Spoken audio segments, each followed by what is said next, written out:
a través de la Jefatura de Biblioteca Municipal, presenta el programa Memorias de Guayaquil.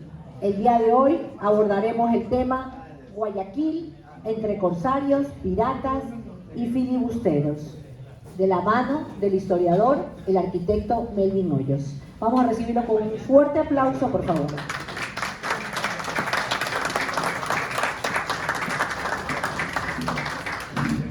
Muchas gracias por su presencia. Esta es una historia que para muchos es familiar. En algún momento hemos leído, escuchado, visto cosas relacionadas con este tema, pero para muchos no. Para esos que no, y que se van a desayunar con muchas cosas interesantes, permítanme decirles que se ha escrito una inmensa cantidad de tonterías con respecto a este tema. Y las han escrito historiadores de nota. Quizás sea, no voy a dar nombres, quizás sea por la falta de investigación que había con respecto a estos temas a fines del siglo XIX, inicio del siglo XX.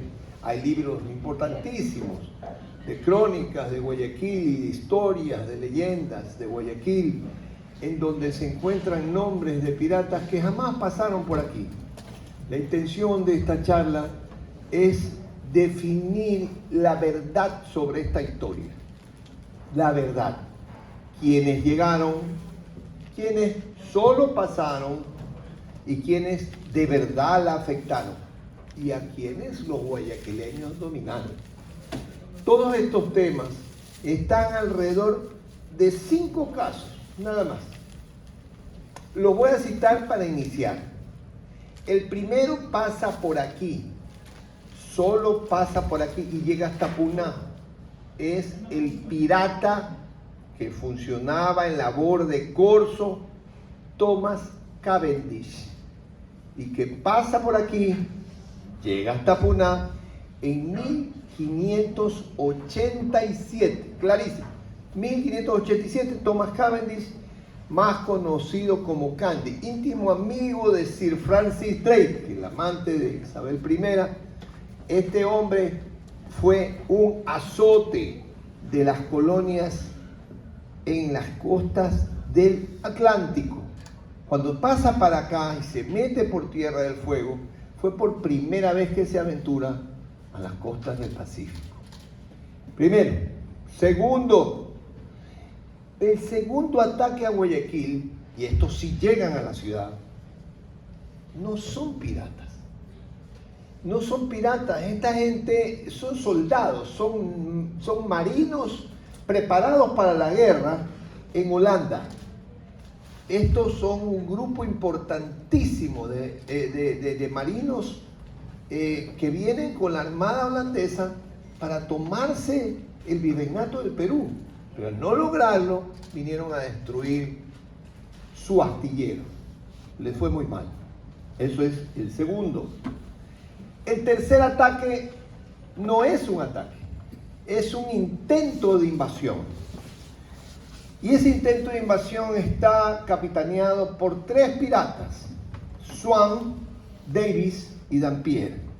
3 piratas ingleses. El último, un personaje curioso, digno de un psicoanálisis profundo, Guillermo William Dampier, porque era un hombre de un nivel económico, social y educativo totalmente distinto del resto de filibusteros, totalmente distinto. Por esa razón, en la literatura de este tema se le llama el pirata ilustrado, porque al lugar donde iba a atacar hacía análisis de la vegetación, de la fauna, de la profundidad del océano, hacía toda clase de análisis científicos. Ya cuando estaba cansado de eso, vamos a robar. Este era William Dampier. Este es el tercer caso que no fue exitoso. No fue exitoso, ¿por qué? Porque no lograron entrar a Guayaquil.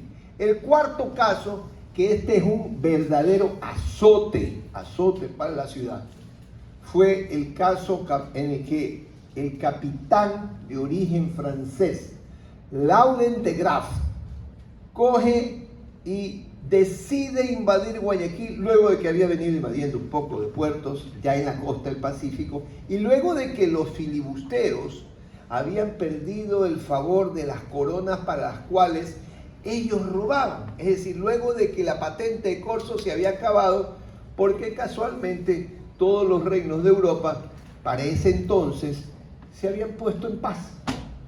Este es pirata, ex corsario, forma un grupo de 700 hombres que fueron el azote de la América Hispana en la costa del Pacífico.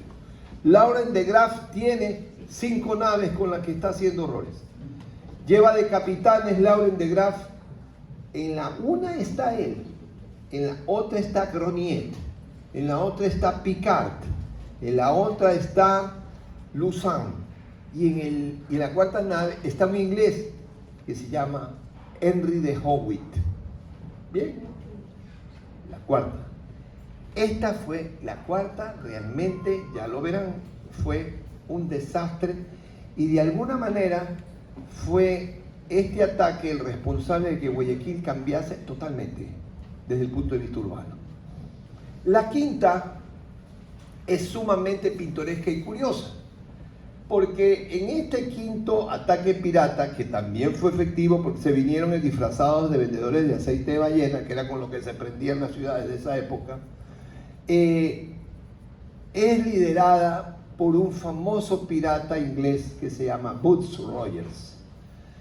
Pero lo interesante es que en esta invasión de Rogers también viene Dampier.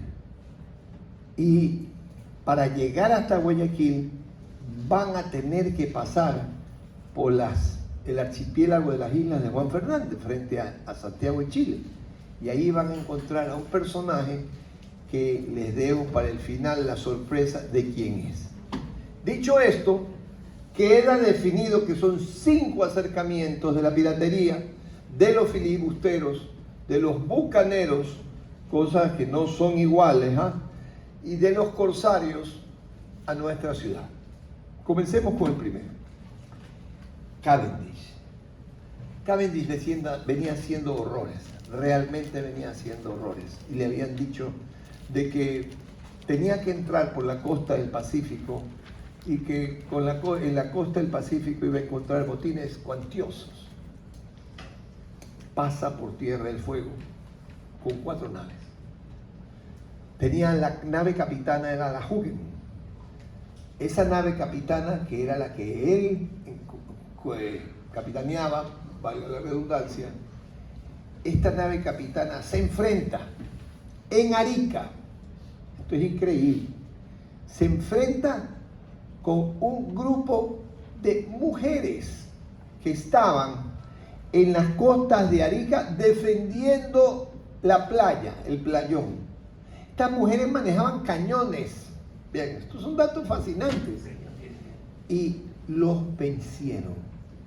Avergonzados y con por lo menos 3 de las 4 naves bastante dañadas, descubren que en la isla Puná, estaba un poco hacia el norte, en la isla Puná había un astillero. ¿Qué astillero era? El joven astillero que recientemente había comenzado a funcionar pocas décadas antes para hacer los barcos que mandaba hacer el virrey del Perú. Era corregidor de Guayaquil, don Jerónimo de Boza y Solís. Un hombre aguerrido, un hombre que sabía hacer las cosas como es debido y que tenía mucha capacidad para poder estratégicamente resolver problemas. Realmente parece mentira de que un pirata con la experiencia que tenía Cavendish, se le duerme el diablo en el momento que se mete en el Pacífico. ¿Por qué? Porque no era lento, pero no era rápido que navegaban los barcos. Mucho más rápido se podía hacer una labor de chasqui para que lleguen las noticias a las autoridades antes que llegue el barco. Y llegaron las noticias de que estaba tratando de entrar en Callao Cavendish para robar. Llegan las noticias a Guayaquil, al punto de que el corregidor Jerónimo de Bossi Solís tuvo la oportunidad de coger y prepararse. ¿Cómo se preparaban en ese entonces? Se le exigía a los encomenderos. ¿Qué eran encomenderos? Los encomenderos no eran otra cosa que las personas a quienes se les entregaba una parcela con gente, nativos de la parcela, ¿ya?, para explotar esa tierra. Entonces tenía todo el derecho del mundo el corregidor, que era el representante del rey, el representante de la justicia del rey en América, de solicitarle a los encomenderos gente para defender el territorio. Le habían solicitado a los encomenderos de la sierra y particularmente de Quito que ellos vengan a ayudar a defender la costa porque venían piratas. Estaban con el tiempo. Los encomenderos quiteños contestaron de que como ellos no estaban acostumbrados a ese tipo de lides, mejor contrataban a un capitán de oficio militar para que al frente de 50 hombres duchos en el manejo de armas viniesen a Guayaquil. Así mandan al capitán Juan de Galarza. ¿Con quién se encuentra Juan de Galarza en Guayaquil? Con un personaje mítico. Y digo realmente mítico porque lo es. De él existen hasta leyendas. Toribio de Castro y Grijuela. Toribio de Castro y Grijuela, un personaje mítico de quien se conoce una leyenda que se conoce con el nombre del niño de la mano milagrosa. Era el fundador de los astilleros de Guayaquil. Pero además de ser el fundador de los astilleros de Guayaquil, era la persona más querida de la ciudad, porque era un hombre extremadamente generoso y además en el momento que él convocaba, decía, necesito 100 hombres o 200 hombres, y lo conseguía. ¿Qué es lo que pasa aquí? Toribio de Castro y Grijuela era socio del cacique Tumbalá, porque con el cacique Tumbalá de la isla Puná habían formado una sociedad para formar el astillero. Los punáes eran extraordinarios navegantes y tenían una habilidad increíble en la construcción de balsas. Todas estas cosas vinculadas con la construcción naval le servían a Toribio al momento que comenzó a hacer sus primeras galeras, que es un tipo de nave que se maneja con remos. Bueno, ¿qué es lo que pasa aquí? Que cuando llega Cavendish, ni por aquí se imagina de que le espera una gran sorpresa. Él llega como dueño de casa, se toma la casa del cacique, se coge, como era pues calvinista, quemaron la iglesia, mataron al cura y ya contento, mientras está haciendo carenar el barco, se le viene encima la gente de Juan de Galarza, de Toribio de Castro y Grijuela, y se arma un verdadero Battle Royale que duró prácticamente un día entero. Aquí, qué cosa interesante hay que destacar del intento de invasión de Cavendish. Cavendish se enfrentó contra Toribio de Castro. Y ese enfrentamiento lo deja consignado en sus memorias como un enfrentamiento muy singular, muy poco usual, porque ese hombre extraño, así lo califica Cavendish a Toribio de Castro, no solamente era un espadachín extraordinario, sino que cuando le ganó peleando con la espada, cuando lo desarmó, él, Toribio de Castro, tiró su espada y le pega un golpe con la mano derecha en el pecho y lo quemó. Eso es una referencia testimonial que está en las memorias de Cavendish. Lo quemó con la mano. La mano con la que lo quemó está en la leyenda historia, que no sé, que está tiene una línea divisoria pero minúscula. Se dice que esa mano era de color negro y le salió porque nació sin ella cuando tenía 8 años y tenía la capacidad de calentarla a voluntad. Eso cuenta la leyenda. Pero curiosamente también está el testimonio muy gráfico con la elocuencia que lo escribe del mismo Thomas Cavendish. Él se da cuenta que tienen todo perdido. Y llama para la retirada a cuanto pirata se haya salvado, a cuanto corsario, porque estos todavía están en labor de corso, a cuanto corsario se hayan salvado. Y en el camino van quemándolo todo y huyen. Se salvan 50. Quedan muertos en la isla por una gran cantidad de piratas. Se salvan 50. Hasta ahí la incursión que intenta llegar a Guayaquil y que no lo logran. Pero ¿qué pasa con Cavendish? Cavendish termina siendo el tercer hombre que le da vuelta al mundo. El primero fue Magallanes, el segundo fue Drake, y este va a ser el tercero que le da la vuelta al mundo. Y Cavendish, que ya tiene todo perdido, le juega la suerte increíblemente, porque estando a la altura del Darién y ya perdiendo toda esperanza de lograr algo, se topa que está subiendo hacia la zona del Darién, que hoy es Panamá, el galeón de Manila. Para los que no sepan lo que es el galeón de Manila, este era el barco, primero, el más grande que venía trayendo desde el Asia y particularmente desde Filipinas. Venía trayendo especias, venía trayendo tejidos, venía trayendo toda clase de riquezas,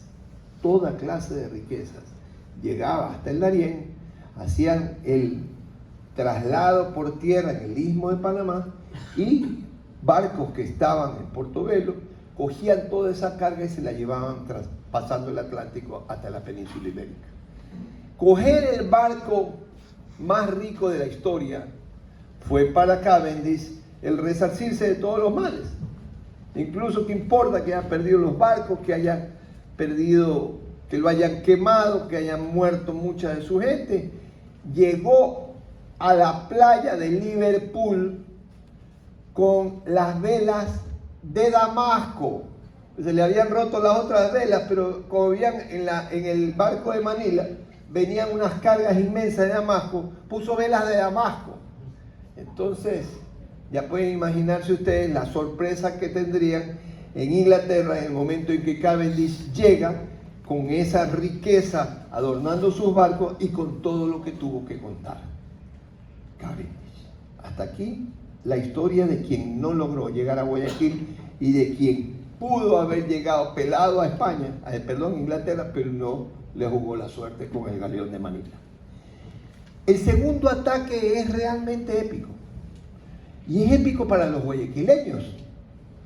Yo creo que fue en estos momentos en que Guayaquil se gana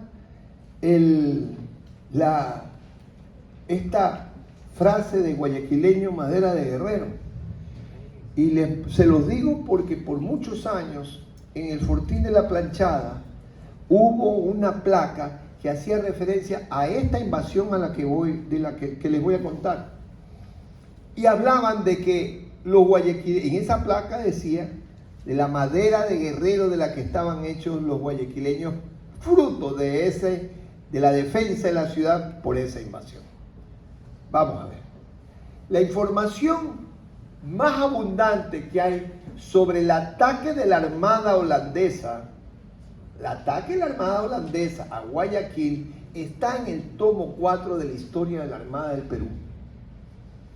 ¿Por qué está en ese libro? Porque la intención de la Armada holandesa no era llegar a Guayaquil. La intención de la Armada holandesa era llegar al Virreinato del Perú, vía Puerto del Callao, tomarse Lima y acabar con el poder español en América. ¿Quién era el loco que se le ocurrió esto? Al conde Mauricio de Nassau, principal regente de Holanda, que le debía obediencia al rey de España, porque Holanda le debía obediencia, pero le declaró la guerra a España. Mauricio de Nassau llega a creer que él puede vencer a España. ¿Por qué? Primero, porque era extremadamente rica la región de Flandes. Y segundo, porque tenían unos barcos excepcionales, las mejores armas de su tiempo, y los marinos estaban preparados realmente para matar y para vencer. La armada que organiza para tomarse América del Sur vía Callao es una armada conformada por 11 galeones, libre de pataches y galeoncetes. O sea, era realmente algo gigantesco. Hay un grabado antiguo, justo ese, el que está en la mitad, en donde se ve eso erizado de barcos. Es un grabado muy antiguo.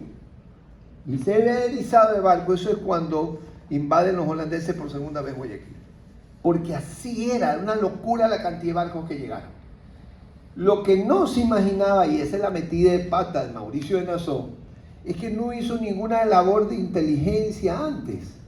A lo mejor no se estilaba, pero si lo hubiera hecho y hubiera mandado a averiguar cómo eran las fortificaciones y los baluartes españoles en las colonias de la América Hispana, en la costa del Pacífico, se hubiera dado cuenta y le hubiera llevado la noticia que el baluarte del Callao era totalmente inexpugnable. Le metieran la cantidad de cañonazos que le metieran, era imposible de tumbar. Además, como era como una herradura, era imposible de entrar si no lo había desbaratado antes. La cantidad de cañonazos que deben haberle metido al baluarte de Callao debe haber sido gigantesca. Lo cierto es que pasado el primer mes totalmente infructuoso del intento de la toma de Callao, el capitán Jacques Clerc, que era quien Mauricio de Nassau había encomendado para que se tome el Callao y el virreinato de Lima, Jacques Clerc le dice a uno de sus lugartenientes, que se llamaba Robert Gubernat: mira, por aquí vienen barcos civiles. El primer barco civil que veas que va a entrar a Callao, cógelo, degolla a todos sus navegantes, a toda la gente que vaya en el barco, y guíndalos de las velas. ¿Para qué? Para que la sangre corra sobre las velas y se asusten. El virrey del Perú no era de los hombres que se asustaba, no era del tipo de hombres que se asustaba. ¿Qué es lo que hizo el virrey del Perú? El virrey del Perú, en vez de coger, asustarse y decir vamos a parlamentar, cogió y metió muchos más cañones en el baluarte y la batalla fue realmente cruenta. Cuando se da cuenta Jacques Clerc que no puede entrar a Callao, toma la decisión de hacerle un daño irreparable a la corona. Se ha enterado ya de que la corona española tiene un astillero y que ese astillero está hacia el norte, y ese astillero se llama Guayaquil. Y coge a uno de sus lugartenientes de apellido Huygens y le dice a Huygens: vete con 4 barcos y 300 hombres, acaba esa ciudad, destruye el astillero. Aquí también se ve la poca preparación que tenían para esto los holandeses. ¿Cómo no se iban a enterar los guayaquileños de lo que estaba pasando en Callao? Si en Callao, el sitio de Callao por los holandeses ya había durado meses, ya se sabía en Guayaquil lo que estaba pasando.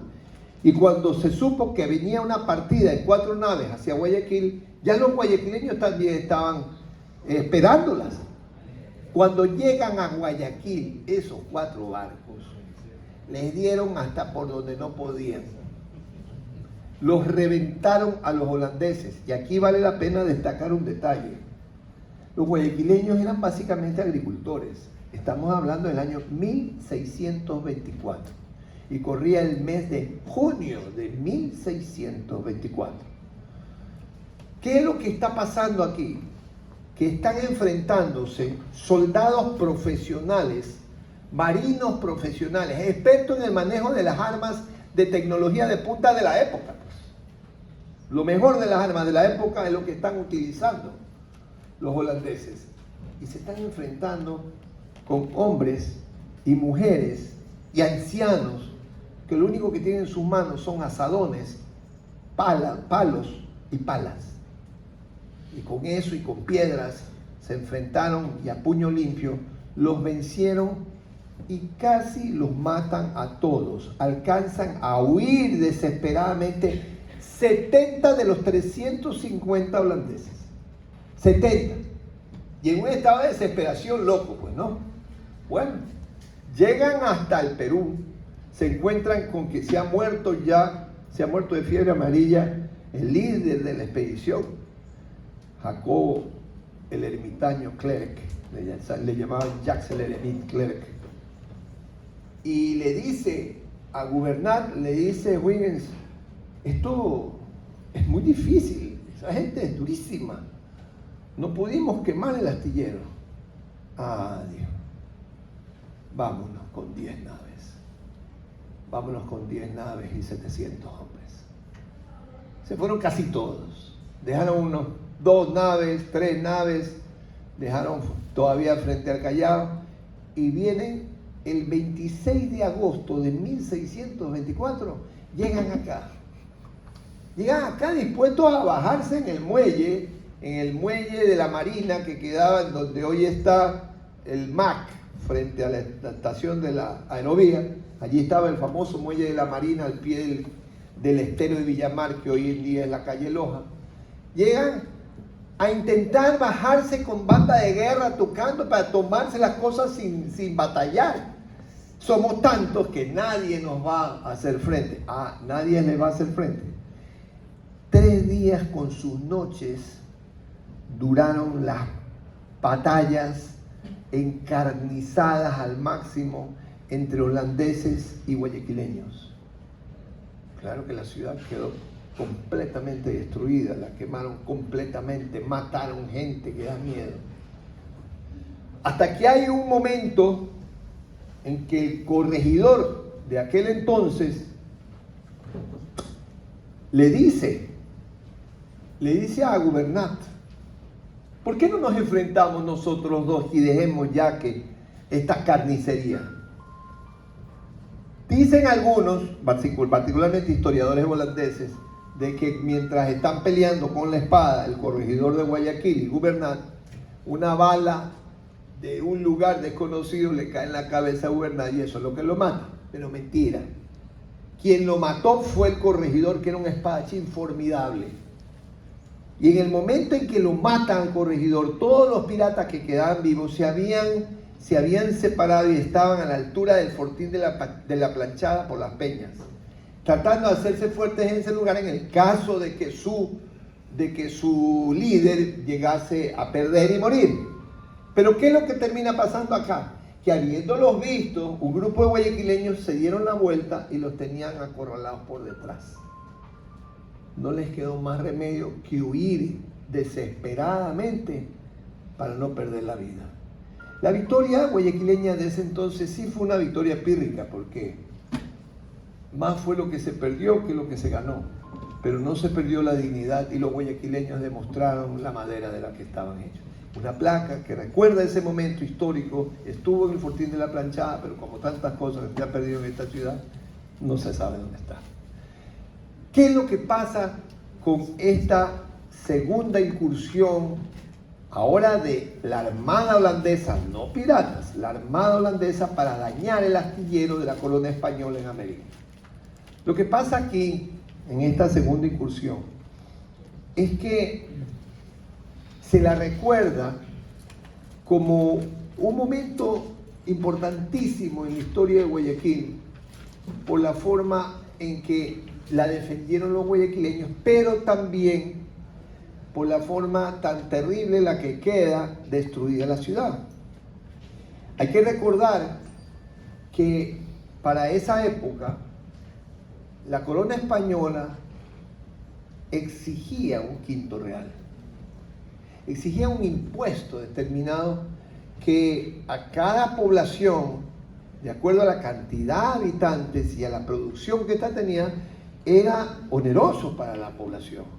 Muchas poblaciones no podían crecer justamente por la cantidad de dinero que exigía la corona, porque no solamente era la corona en España, sino que también era la audiencia para mandarle al virrey para quedarse también el presidente en la audiencia con su tajada. Entonces, las autoridades guayaquileñas escriben un memorial. ¿A quién? Al virrey del Perú. ¿Quién era el virrey del Perú para el año 1627-1628, después de esta incursión de los holandeses? Era el famoso conde de Chinchón. Entonces hacen un memorial al conde de Chinchón, del cual existe aquí una copia en la biblioteca municipal, copia original, manuscrita, un memorial al conde de Chinchón. ¿Para qué? Para darle a conocer el estado en que ha quedado Guayaquil y la posibilidad que ellos solicitan al virrey de que no se les cobre el quinto real por 10 años. Lo aceptaron y no se cobró el quinto real por 10 años. Sin embargo, esta ciudad tenía, la verdad, una espada de Damocles pendiendo de manera permanente sobre ella, y en esa espada estaban los piratas, pero también estaban los incendios y las pestes. Y esa época era una época terrible para incendios y pestes. Era un clima muy malsano y aquí se daba toda clase de pestes, paludismo, fiebre amarilla, qué sé yo, viruela. Para esa época, y particularmente para el año de 1638, y cuando estaban ya tratando de recuperarse los guayaquileños del problema dado, suscitado con Holanda, viene un incendio que acaba con 125 casas. Para que ustedes tengan una idea del revés que era para Guayaquil en 1638, que se le quemen 125 casas, imagínense que Guayaquil entraba en lo que hoy es la vieja Espol. Ahí entraba Guayaquil. Ahí estaba, todo Guayaquil estaba ahí metido.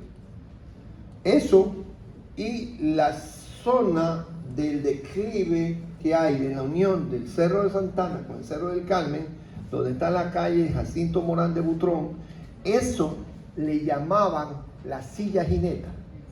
Y allí en ese declive estaba también asentada parte de la ciudad, al punto de que la iglesia matriz para esa época estaba en donde Nebot hizo construir la Capilla Santana, cerca del Faro.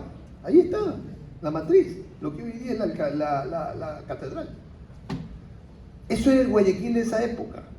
Imagínense ustedes lo que sería 125 casas quemadas en 1638. Y lo más terrible que se quemó en 1638 fueron las actas del Cabildo. Las actas del Cabildo Colonial, que hasta la fecha sobreviven y que están aquí en la biblioteca municipal, son desde 1638. Desde ahí en adelante las han defendido como preferían los que manejaban las actas del Cabildo, que se le muera a la mujer y los hijos antes que se le quemen las actas. Era lo primero que salían corriendo con las actas en las manos. Bueno, ¿qué es lo que pasa? El conde de Chinchón hace una prórroga, una prolongación a 15 años, después a 20 años. No pagamos 20 años. 20 años no pagamos. Los diezmos y el quinto real, mejor dicho, los impuestos reales. Guayaquil crecía a remiendos y pedazos, porque, como vuelvo a repetir, pues los reveses eran permanentes. Hasta que en el año 1684, hasta nos habíamos olvidado, porque para que llegue 1684, han pasado pues ya 60 años pues, del ataque holandés. Hasta que en 1684, William Dampier, unido a dos piratas ingleses conocidos como Swan y Davis, William Dampier se viene a América. Ya ha habido una tregua que ha durado bastante entre las sociedades europeas, entre los reinos europeos, y ya los corsarios por lo pronto no hay. Estos se han convertido en simples filibusteros que atacan a las poblaciones de la costa para robar. Aquí quiero hacer un paréntesis para que ustedes tengan una precisión conceptual sobre esta terminología. ¿Qué es pirata? Pirata es un ladrón del mar. Pero se subdividían. Conceptualmente había dentro de los piratas filibusteros, corsarios, filibusteros y bucaneros. ¿Ok? ¿Qué era el bucanero? El bucanero era el cocinero que se había dedicado a hacer bucans de carne seca, es decir, trozos de carne seca para alimentarse los piratas en el mar, que viendo que no funcionaba para hacer billete el tema de hacer carne seca, se dedicaron a la piratería. Entonces esos ex cocineros dedicados a hacer bucans para la gente de los barcos, que se habían dedicado al robo, esos les llamaban bucaneros. Ah, no, tú no eres filibustero, tú eres un bucanero porque te dedicabas antes a eso. ¿Qué era corsario? Fácil, era el pirata que robaba para entregarle a la corona por la cual robaba y también para llevar su tajada. ¿Ya? Por eso se decía que cuando los reyes los auspiciaban, les daban licencia de corso.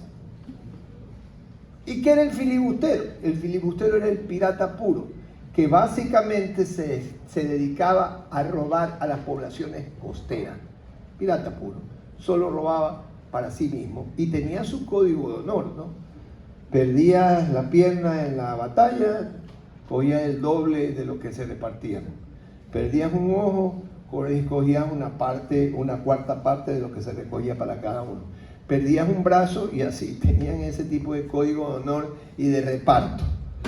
Bueno, dicho esto, veamos qué pasó entonces. En 1684, Swan Davis y Dampier vienen y cogen a un moreno esclavo. Este esclavo afloja la lengua porque detestaba al jefe, a su amo, y les dice por dónde pueden entrar sin que tengan problemas. Que la entrada más adecuada era meterse por el oeste. ¿Qué era meterse a Guayaquil en el año 1684 por el oeste? Vean, el estero de Villamar, que cubría la calle Loja, era un estero larguísimo, de los 5 esteros que estaban entre la calle Loja y la calle Víctor Manuel Rendón. Eran 5 esteros que había en tiempo de la colonia allí. Pero ese estero, que era el más largo, tenía una característica muy especial, de la que nos habla Teodoro Wolff en su famosa geografía publicada en 1892 en Leipzig. Dice que el estero de Villamar se unía con el estero salado. Se iba largo, bordeando lo que hoy en día es el cementerio, el Hospital Luis Bernaza, y empataba con un ramal del estero salado. Entonces, era un ramal de agua por donde uno podía ir del mar al río. El mar estaba pegado al estero salado y el río podías meterte por el estero salado y salir hacia el río Guayas, o podías meterte por el río Guayas y salir al estero salado. Entonces esa era una entrada no cuidada de Guayaquil. Este esclavo le cuenta a Dampier de que el punto del oeste es el punto adecuado para invadir Guayaquil de noche, invadirla a pie. Dampier se imagina que este negro es un fantasioso, que eso no es posible, porque él más o menos le da medidas, y de pronto fue exageradas las medidas, que eran básicamente en varas castellanas, no existía todavía el metro. Entonces dice, no, mejor voy a esperar a ver qué pasa durante la noche en la isla Santay. Y él deja los barcos, los 3 barcos en los que había venido con Swan y Davis, cada uno capitaneado por uno, Swan un barco, Davis otro barco y Dampier el otro barco, los dejan afuera en el Golfo y se vienen con chalupas, con pequeñas lanchas, se vienen remando y se quedan detrás de la isla Santay. Resulta de que la invasión se da justo en el día de Corpus Christi. ¿Y qué pasa? En la época de la colonia, no había festividades cívicas, pero lo que había, pero en abundancia, eran festividades religiosas. Y cada festividad religiosa, ¿con qué se festejaba, valde la redundancia? Corridas de toros, éramos una ciudad española, corridas de toros, lanzamiento de fuegos artificiales, que eran los fuegos de China, que se llamaban, lanzamiento de fuegos artificiales, juegos típicos de la época y obviamente sus traguitos sin exceso, porque en ese entonces la iglesia era muy dura. Bien, este hombre que venía de una sociedad totalmente distinta, ¿verdad? Comienza a ver los fuegos artificiales y dice, nos descubrieron. Y Swan Davis y Dampier, por un error de concepción, se retiran sin ingresar a Guayaquil. Tercero, el que no entró a Guayaquil fue la invasión de Swan Davis y Dampier. Guayaquil sí se salvó allí, pues no estaba preparada para eso. No lo estaba. Tanto que no estaba tampoco preparada para enfrentar lo que se le vendría después. Esta invasión a la que voy a hacer referencia, esta sí es terrible. La cuarta. Lauren de Graaf era un pirata que había hecho ya de su oficio un oficio tan lucrativo como fue para Rogers, el famoso más grande pirata de la época, de los tiempos coloniales. Lauren de Graaf fue el pirata que más asoló las costas del Pacífico. Este pirata tenía toda una flota de barcos, robados a diferentes banderas, y tenía más de 750 hombres dedicados exclusivamente a la piratería. Y Lauren de Graaf tenía un lugarteniente que se llamaba Ravenot de Luzán, que se sentía bello, y ya van a darse cuenta por qué lo digo. Ravenot de Luzán tenía como amigos a dos sátrapas peligrosísimos, asesinos verdaderos, que se llamaban Grognet y Picard. Y estos tenían un inglés que se llamaba Oleg Huguet. Bueno, toman la decisión de atacar Guayaquil. Ocurría el año de 1687. Más o menos había parado cabeza esta sociedad y ya estaba progresando, construyendo la nueva ciudad. Habían hecho un nuevo hospital de Santa Catalina. Ya Guayaquil tenía 4 iglesias, la de San Francisco, que quedaba en donde hoy está la estación de la Aerovía. La gente no se imagina que ahí estuvo la iglesia de San Francisco antes de estar en donde está. Allá está desde 1710, pero acá, sí, pero acá, la iglesia de San Francisco, en tiempos de la colonia más temprana, estuvo aquí donde estuvo la estación de la Aerovía.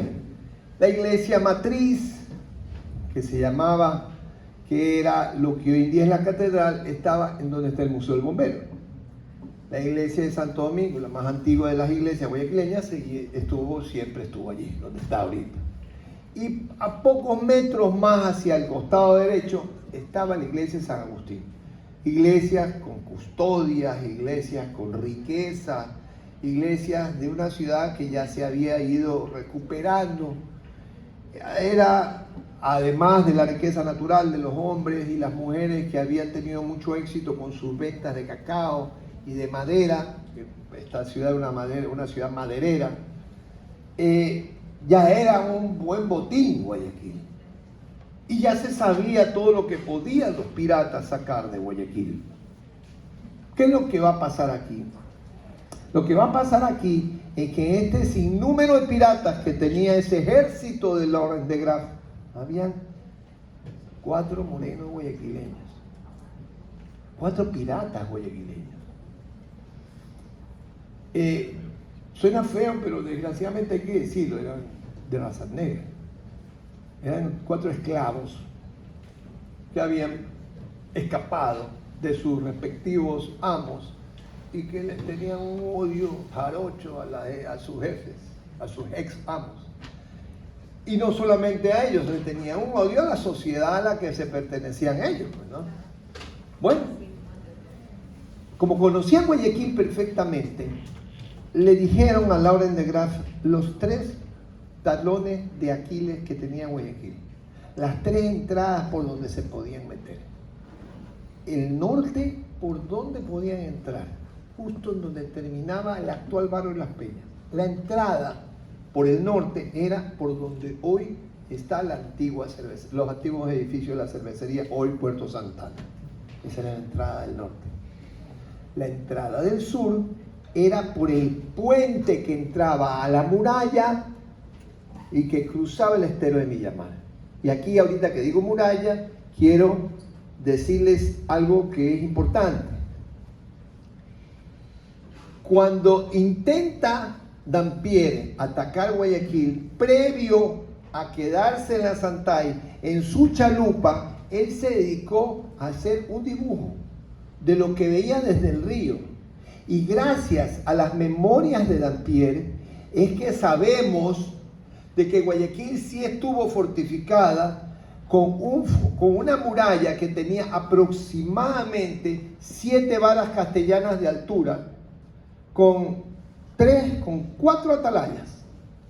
Con 4 atalayas. Atalayas típicos con forma de cápsula que están en todos los fortines españoles. Esa muralla está descrita en las memorias de William Dampierre y curiosamente hay un croquis que se conoce con el nombre del croquis de Dionisio Alceo y Herrera, hecho por un extraordinario cartógrafo judío, Paulus Minguet. Ese croquis tiene dibujadas junto al fortín de la Planchada unas murallas y dice murallas en construcción, y eso ha llevado con el transcurso de los años y de los siglos a confundir a los historiadores creyendo que recién para 1740 se intentó formar una muralla. No, eran restos de la muralla que había sido destruida por los franceses en 1687, pero que ya estaba hecha en 1684 y que la había descrito y la había dibujado en sus memorias William Dampierre. Eso lo pueden ver ustedes aquí en la planta baja del museo, en donde hay una maqueta grande en donde se aprecia esa muralla. Bueno, acabado el paréntesis, sigamos con 1687. Se meten por los 3 lados.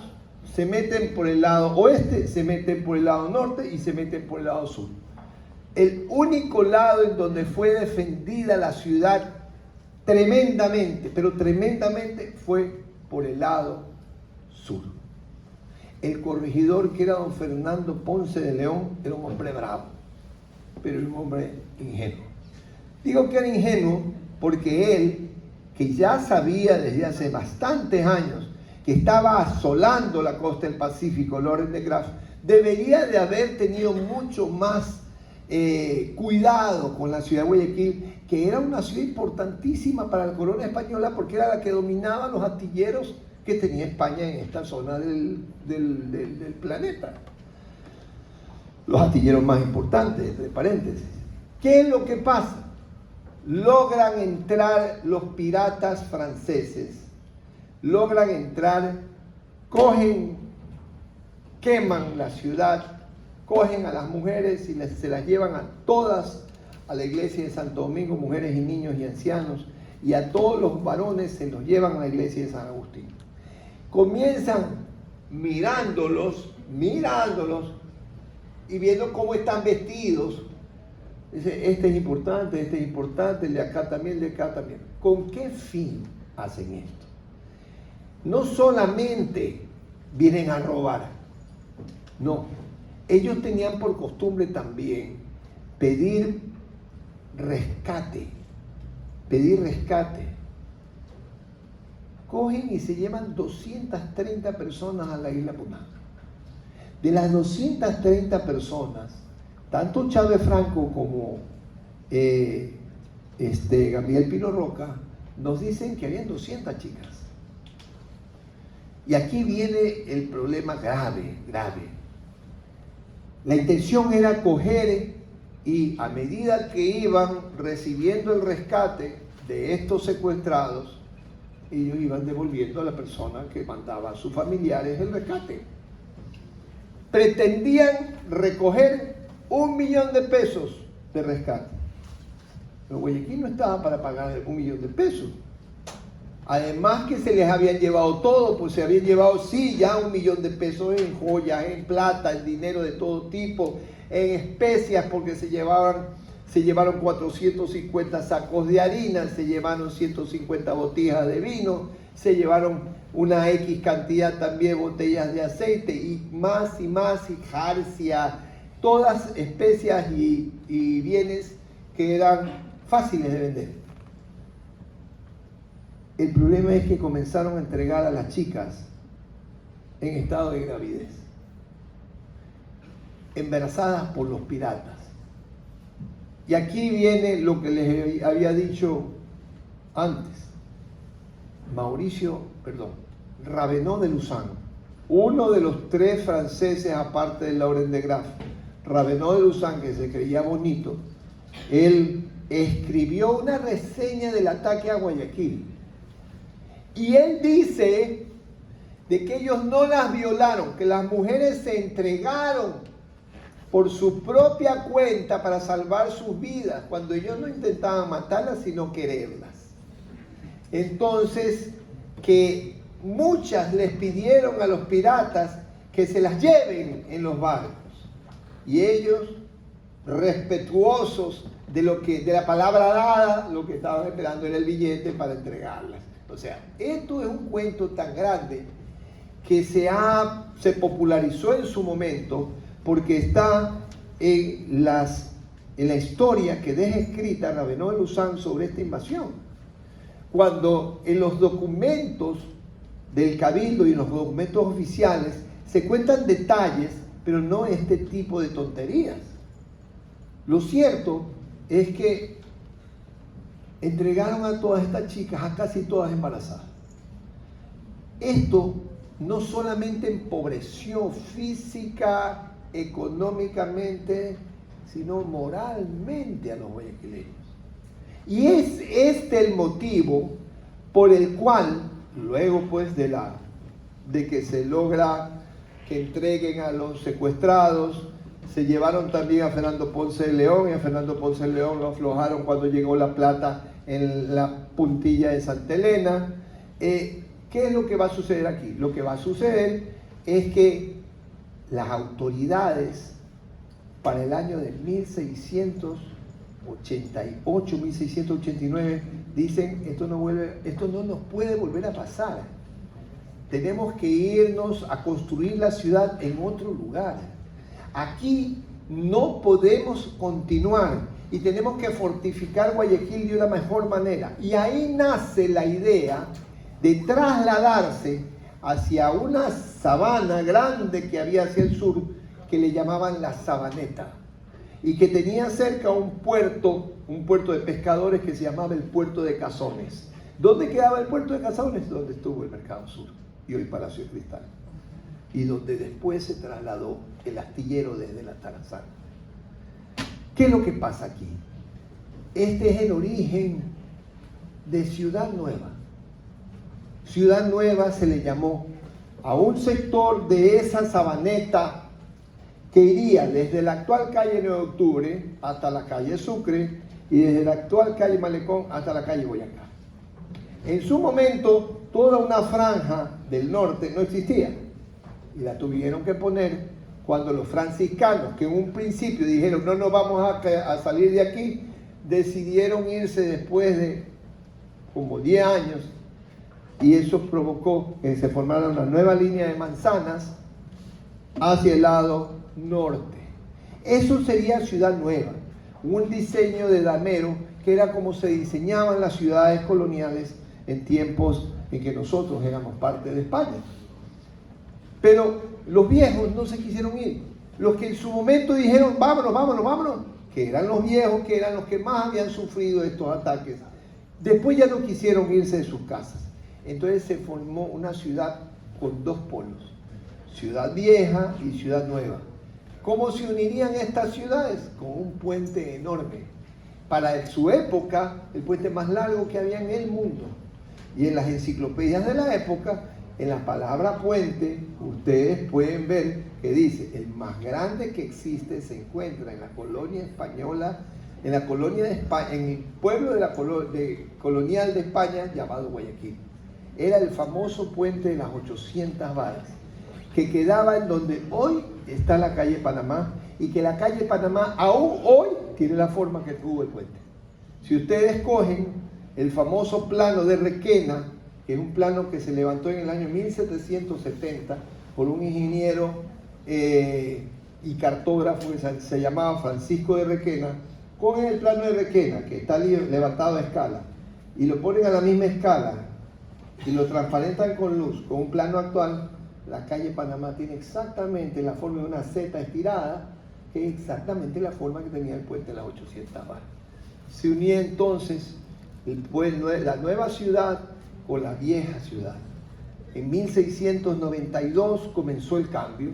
Lo primero que se cambió fue la iglesia matriz, futura catedral ya para 1835, y comienza a cambiarse las autoridades, la casa del cabildo, que en ese entonces quedaba en toda la esquina donde está la antigua casa de doña Ana Villamil y Casa, todavía no quedaba en el malecón, la aduana, que sí fue a parar al malecón, la gobernación en el malecón, y así, etcétera, etcétera. Para el año 1705, 1706, hasta los jesuitas del Colegio San Francisco Javier ya tienen su casa, ya tienen su colegio, ya se ha establecido Guayaquil y ha comenzado a crecer optimista, creyendo que no iba a haber más problemas. Pero en el año 1709 viene la última incursión pirata a Guayaquil. ¿Quién viene aquí? Alguien que se había quedado picado realmente. William Dampier. William Dampier había animado a Butch Rogers, que era un capitán de una de las empresas, entre comillas, le llamaban los ingleses, que venían a buscar cómo hacer fortuna a estos territorios, y lo único que venían era robar. Yo recuerdo que una vez a un caballero descendiente de Thomas Charles Wright le decían, los ingleses vinieron a robar todo el tiempo. Uy, estaba pero ofendidísimo, hombre, por lo que hay, pero eso es la verdad. Lo cierto es que Dampier convence a Butch Rogers de que vengan a la costa del Pacífico porque había muchas cosas que hacer, mucho que obtener. Y aquí viene una cosa que vale la pena mencionarla porque es fascinante. En el año 1684, en el año 1704, había habido una incursión hacia las costas de Chile, con la intención de llegar hasta el Callao, todo en labor de piratería. Y en esa incursión había venido también Dampier, pero había venido capitaneando una de las 3 naves en las que venía Dampier, en una de ellas, un capitán irlandés de nombre Alexander Selkirk. Y este Alexander Selkirk, que no coincidía con las órdenes del capitán de la expedición, llegó un momento en que el capitán de la expedición se harta y le dice, bueno, tú no estás de acuerdo con lo que estamos haciendo, entonces te quedas aquí. ¿Dónde te quedas aquí? Estaban carenando un barco en una de las 3 islas del archipiélago de Juan Fernández, que queda a 90 kilómetros frente a Santiago de Chile. ¿Cómo que te quedas aquí? Si te quedas aquí, aquí te dejo. Y lo deja botado en el archipiélago de Juan Fernández a Alexander Selkirk. Alexander Selkirk era amigo de Dampier. Y cuando Dampier, 5 años después, atina a pasar por las islas de Juan Fernández, él coge y le dice al capitán Rogers, veamos si está todavía vivo Alexander Selkirk. Era un gran amigo, peleó con el capitán y no vale la pena, ojalá esté vivo. Alexander Serkis estaba vivo, tenía la barba hasta por acá, se había enamorado de un chivo, estaba más loco que una cabra, pero había sabido sobrevivir 5 años totalmente solo, totalmente solo.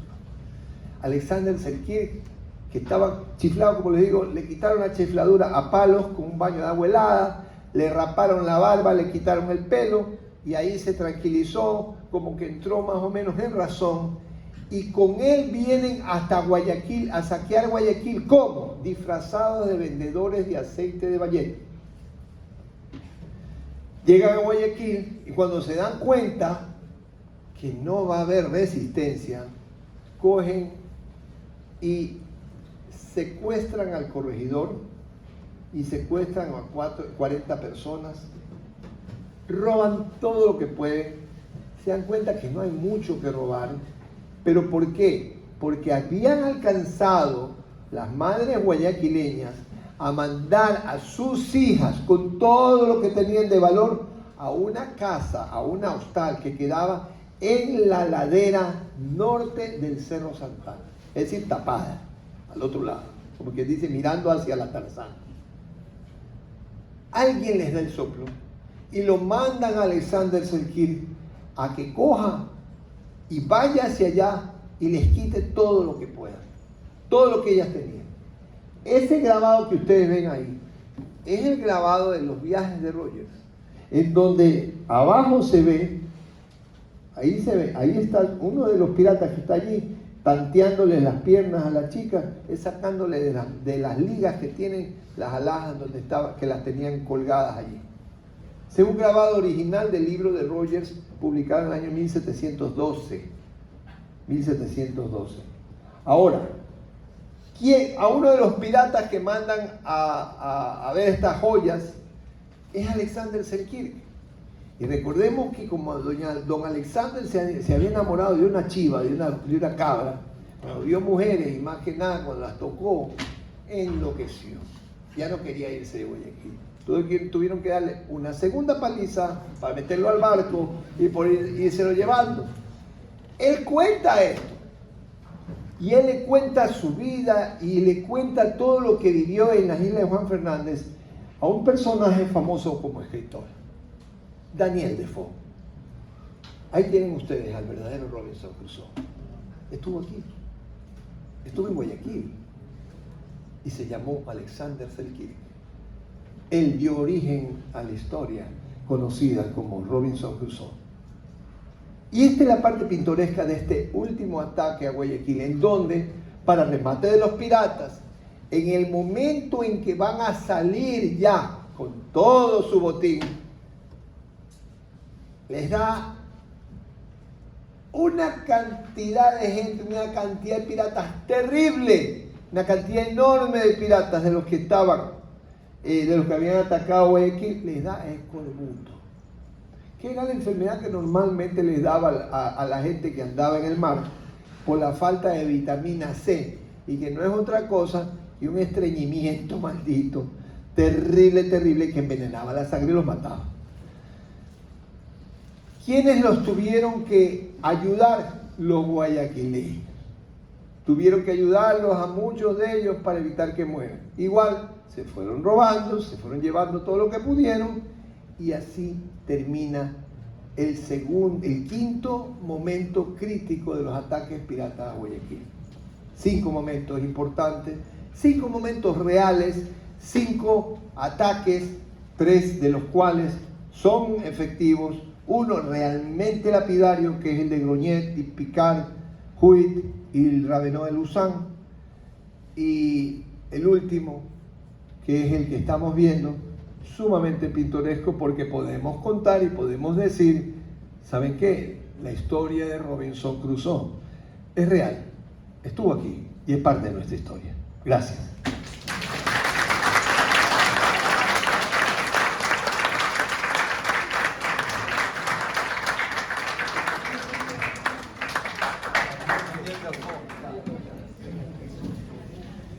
Bueno, con esa maravillosa explicación, quisiera ceder la palabra para poder tener unos 5 minutos de preguntas.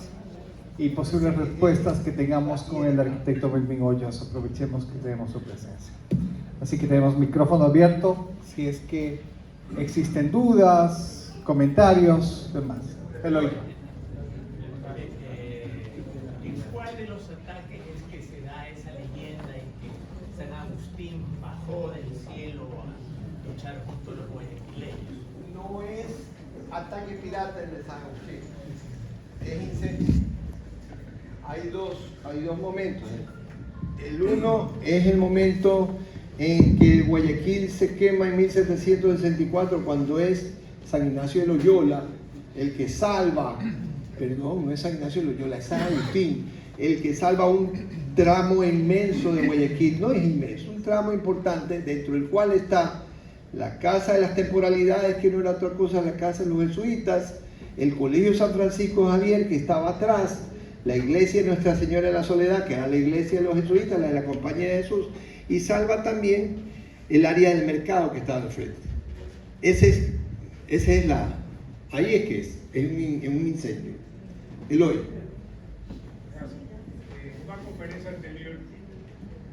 En una conferencia anterior sobre el mismo tema, usted amplió la leyenda de Toribio de Castro, Sí. sus orígenes en España, etcétera, y todos estos milagros de su mano negra, ¿Cómo no? que en ese momento me resultaron muy interesantes. Sí, fascinante. No sé si usted ha metido la mano en eso, si ha escrito algo en particular ¿Cómo no? sobre este punto. ¿Cómo no? Y les puedo comentar algo al respecto. Sí, ¿Cómo no? pero quisiera tocar dos puntitos más para que Sí. de pronto usted se traiga su...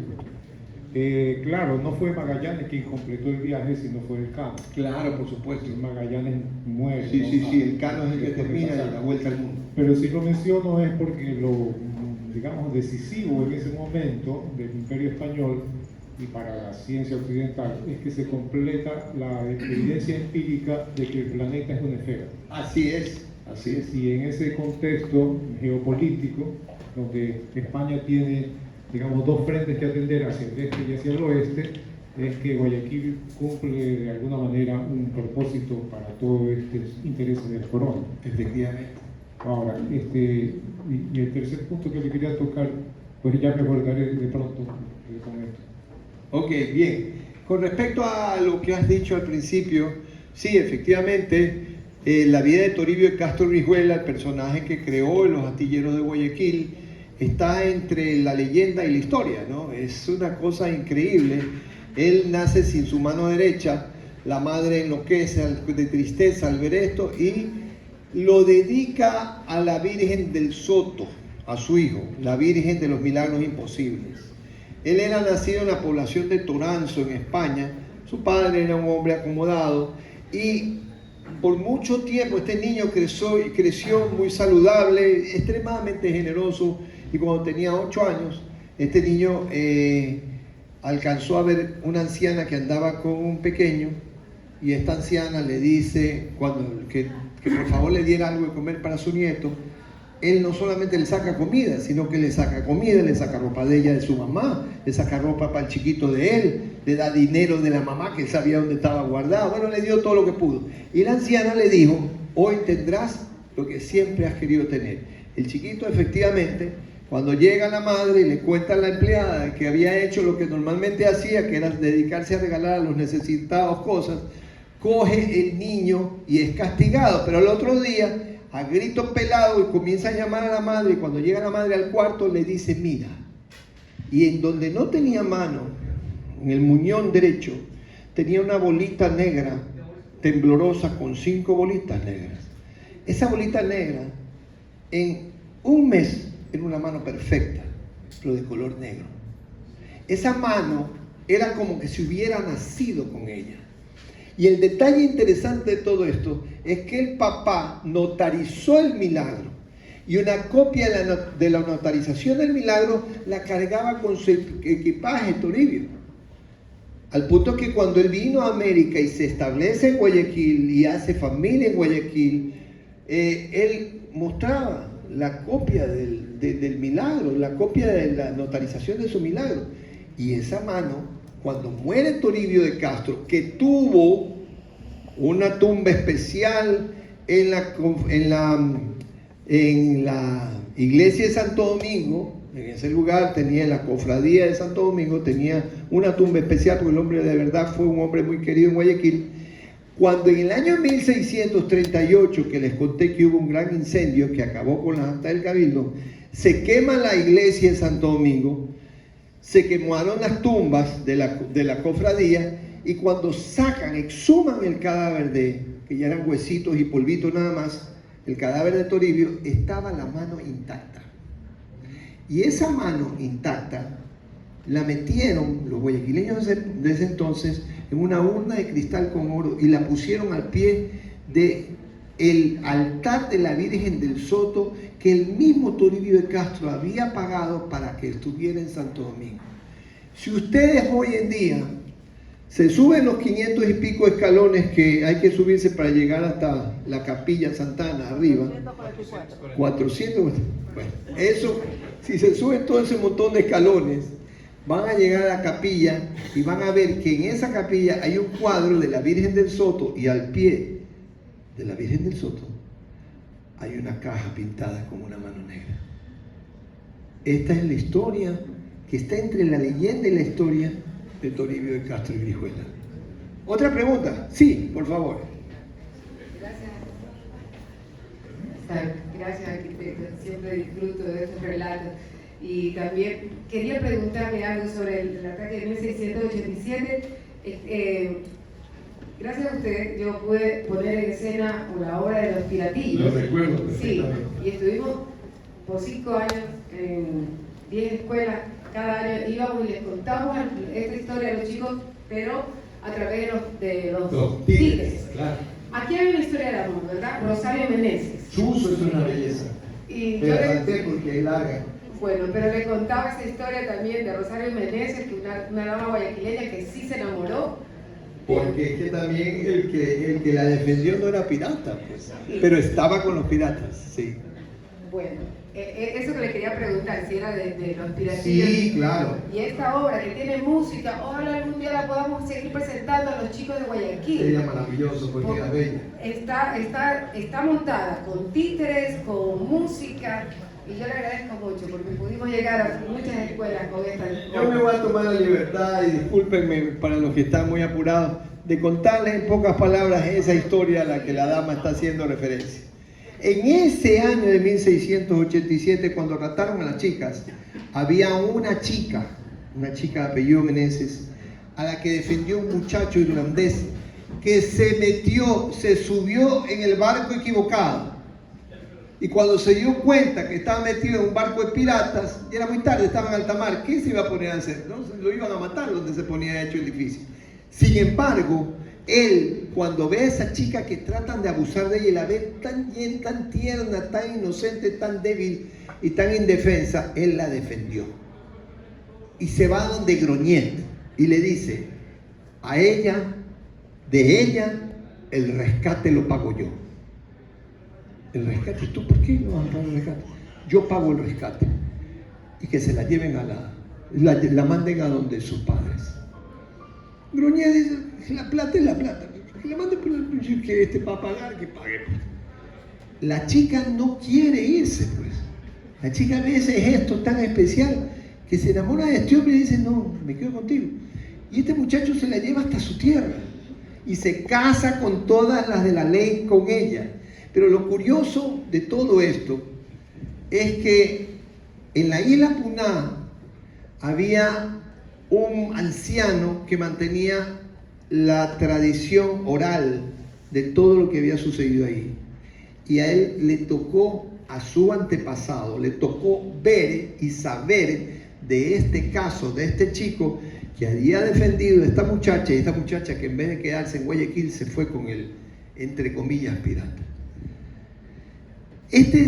Cuando Vicente Rocafuerte, miren cuántos años han pasado, me voy desde 1687 hasta las 1840, 1842, 43, y cuando Vicente Rocafuerte está haciendo negocios de la familia en Inglaterra, conoce a un comerciante importante irlandés, el que le dice a Rocafuerte, yo tengo una antepasada guayaquileña de apellido Meneses, Y entonces le dice, no puede ser, sí, ella vivió tal cosa, y le habla la aventura de los piratas, y cómo ella se va hasta Irlanda, y le dice, cuando usted vaya alguna vez por Guayaquil, lo voy a llevar a la isla Puná, y lo voy a llevar a que conozca a don Hilario de los Santos Choes. ¿Quién era Hilario de los Santos Choes en la época de Rocafuerte? Era un anciano que mantenía la memoria viva de todo el pueblo y que conocía al detalle el caso de la chica Meneses. Vino pues el irlandés y Rocafuerte se lo llevó hasta la Puná, y este hombre llora cuando lo oye a Hilario de los Santos Choes, al darse cuenta de que todo lo que había escuchado de su familia era verdad. Una historia de amor en medio del ataque más cruento que experimentó Guayaquil. Es real. ¿Quién lo recoge? Modesto Chávez Franco, en las crónicas de Guayaquil antiguo. ¿Quién lo respalda? Dos documentos que hay en el archivo histórico de la ciudad, en el Palacio Municipal, en la Biblioteca Municipal. Maravillosa. Otra pregunta, señor ingeniero. Sí, querido amigo arquitecto. Siempre estuve en curiosidad, y ahora lo estás comentando, en la tercera invasión, cuando deciden de trasladar a Guayaquil, de Sí. la parte Vieja, aledaña a crear una ciudad nueva. cuando el sentido común, tal vez, y la lógica decía, ¿por qué no se fueron al norte, atrás del Cerro del Carmen, donde era un fortín natural y podían instalar cañones para defender más eficientemente los ataques de los piratas? Nos quedó siempre esa curiosidad. Lo comentas, das explicación, pero de repente se iba contra el sentido común irse al sur, donde estaban más cerca del acceso a los piratas, en vez de irse atrás del cerro, al norte del cerro, donde tenía su fortín natural, ¿no? Ahí en ese sector estaba el viejo astillero. La Tarazana es un nombre que quiere decir, la Tarzana, sin la A inicial, quiere decir fábrica de barcos. Eso era la fábrica de barcos inicial. Se hacían barcos en la Puná y en la Tarazana. Esa zona tenía 3 esteros, ¿ya? Y era zona de construcción de barcos. Pero además limitaba con una área, una zona de indígenas, de nativos de la costa. Y tenía más de 5.000 nativos de la costa. Cuando Guayaquil no tenía ni 600 habitantes, allí había una zona habitada por nativos de la costa, nativos nuestros, con más de 5.000 personas. Entonces, pasarse para allá era difícil porque era una zona habitada por nativos. No eran ni chapetones, ni criollos, ni guayaquileños, eran nativos de aquí, nunca censados. Eso está en los viejos mapas coloniales de Guayaquil. Tanto el croquis anónimo de 1780 como el plano de Francisco de Requena los registra. Entonces, lo que se veía más fácil era irse hacia el sur. Sí. Por favor. Perdón, lo que dijo al final, el autor de Robinson Crusoe. Es Daniel Defoe. Él basó su historia En la historia de Alexander lo que Selkirk. Alexander Selkirk le contó. Sí, así es. Bueno, muchísimas gracias por su asistencia. Gracias nuevamente al arquitecto Melvin Hoyos, para recordarles que el próximo martes tenemos la nueva entrega de Memorias de Guayaquil por Melvin Hoyos con el tema Entre tesoros y entierros, los naufragios de Jesús María de Santa Leucadia y otros tesoros. Así que les esperamos el próximo martes.